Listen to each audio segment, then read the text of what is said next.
He prayed for a wife after losing his spouse. She came with 2 daughters and a hidden secret. She stood at the edge of the train platform with 2 little girls gripping her coat and a single worn suitcase at her feet. No one was waiting for her. No one ever had been. Clara Weston had lived most of her life feeling like something other people left behind. First her parents, who passed before she turned 12. Then her husband, who gave her 2 daughters and a mountain of debt before a fever took him in the middle of winter. And now this. A small western town she had never seen before, a name on a piece of paper, and a promise she was not entirely sure she could keep. If you have ever felt like you were always arriving somewhere too late or leaving somewhere too soon, this story was written for you. Stay with me, because what happens between Clara and a quiet, grieving rancher named Thomas Reed is the kind of love that does not announce itself. It just shows up, steady and sure like morning light after a long, dark night.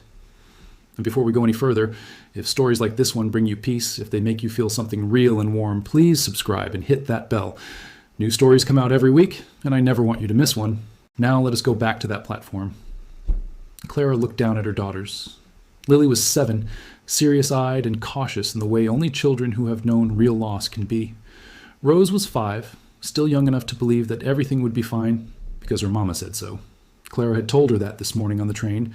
She had told her they were going somewhere safe, somewhere green and wide open. She had not told her everything else. She had not told either of them the part that made her stomach pull tight every time she thought about it. She had not told them about the letter she had written back, or the lie she had told in it. The wagon that came for her was driven by an older man named Hank, who worked the Reed Ranch and had kind, squinting eyes beneath a weathered hat. He tipped it at her when he introduced himself and said very little after that, which Clara found oddly comforting. She was tired of people asking questions. She was tired of explaining herself.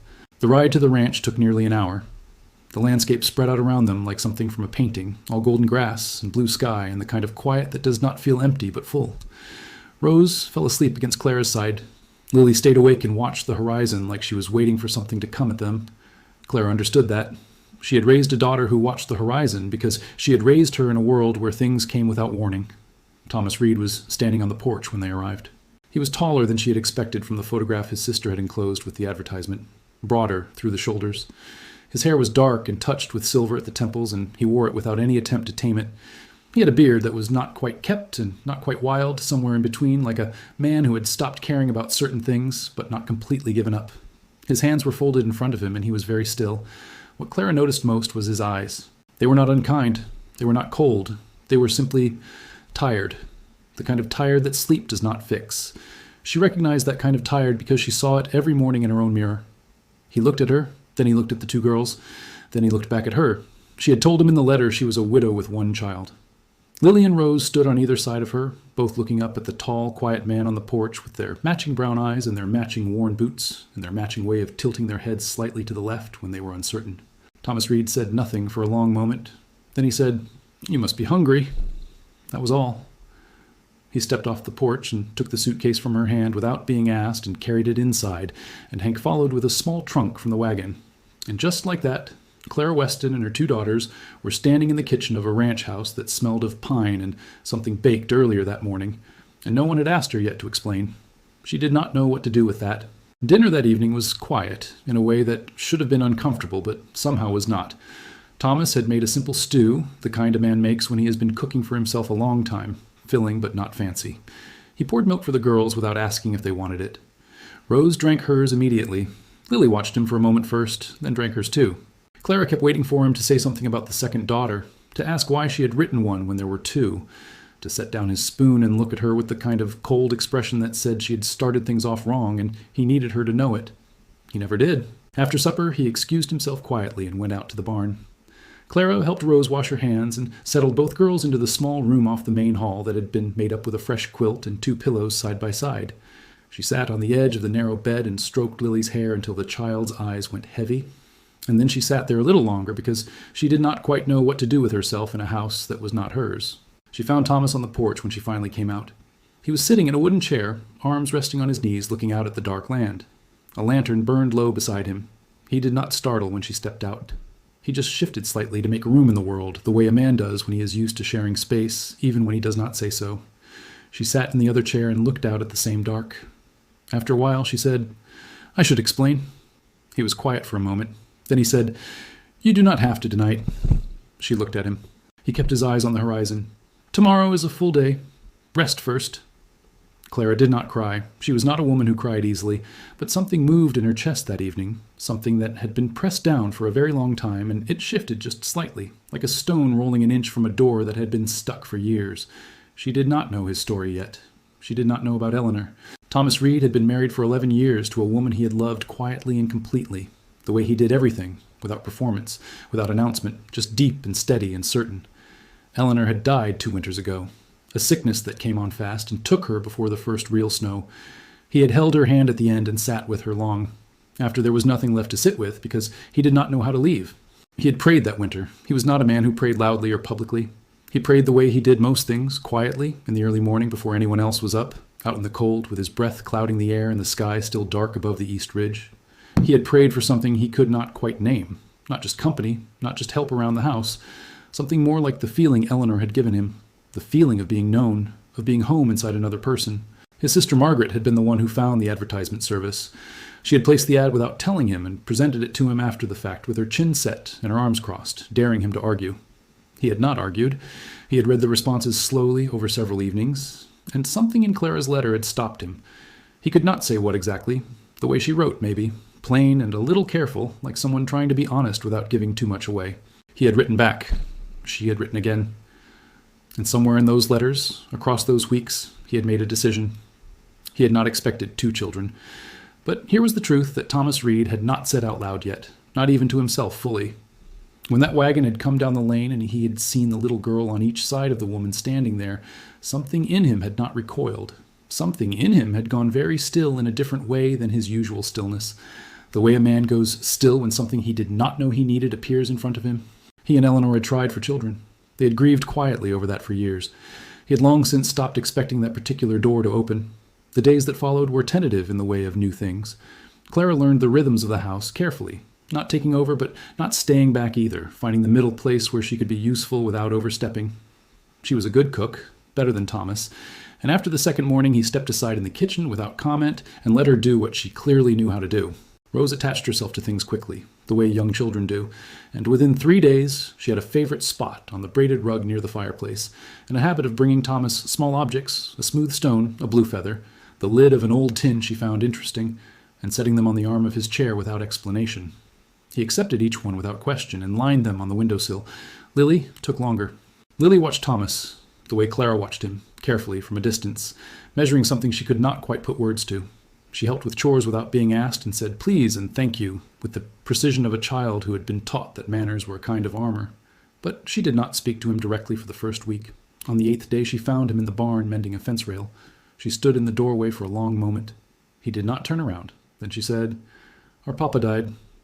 He set down his tool slowly, turned to look at her. "I know," he said. "I'm sorry." "Mama cried a lot," Lily said. She did not think we could hear her, but we could. Thomas was quiet. "Do you still cry?" Lily asked. "For your wife?" He considered her seriously, the way he considered most things.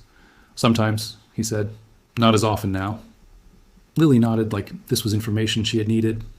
Then she walked over, picked up a spare piece of wood, and held it steady against the rail he was mending without being asked.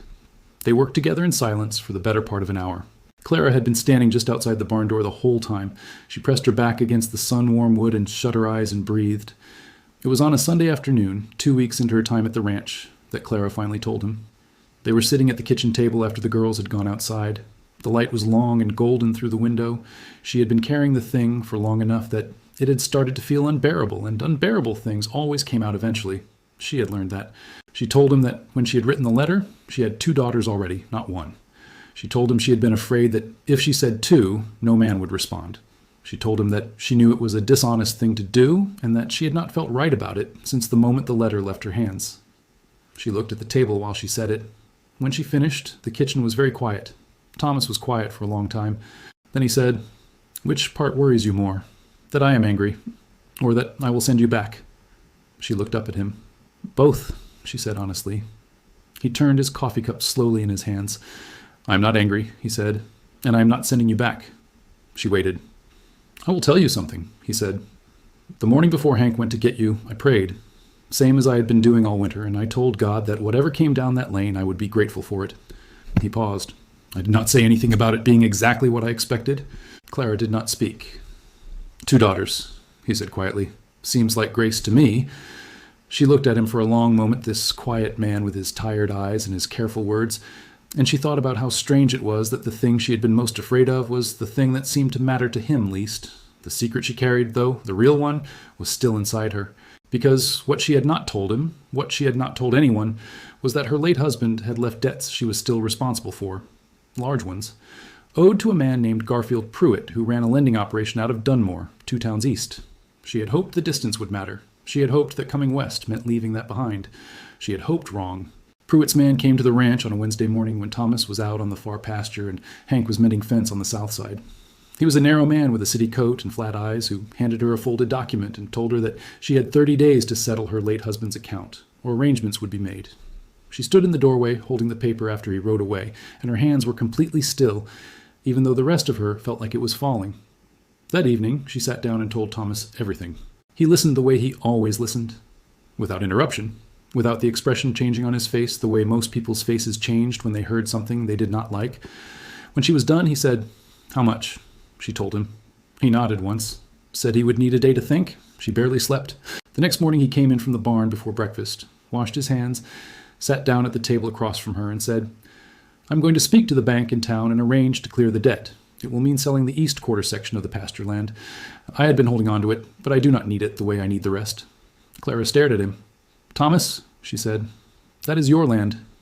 This is my family," he said, simply, without ceremony, like it was already decided, which in his mind it clearly was. She could not speak for a moment. Then she said, "Why would you do that?" He looked at her with those tired, honest eyes. "Because you are here," he said, "and because I asked God for something real, and I believe he sent it, and real things are worth protecting." It was not a dramatic declaration. It was not poetry. It was just the truth, said plainly by a plain man, and it landed in Clara's chest somewhere deep and took root there. The following weeks were not without difficulty. The debt was settled, but Pruitt did not take it kindly, and there were 2 more visits from his man before the matter was finally legally closed. Thomas handled each one at the door with a calm that Clara suspected was harder to maintain than it looked.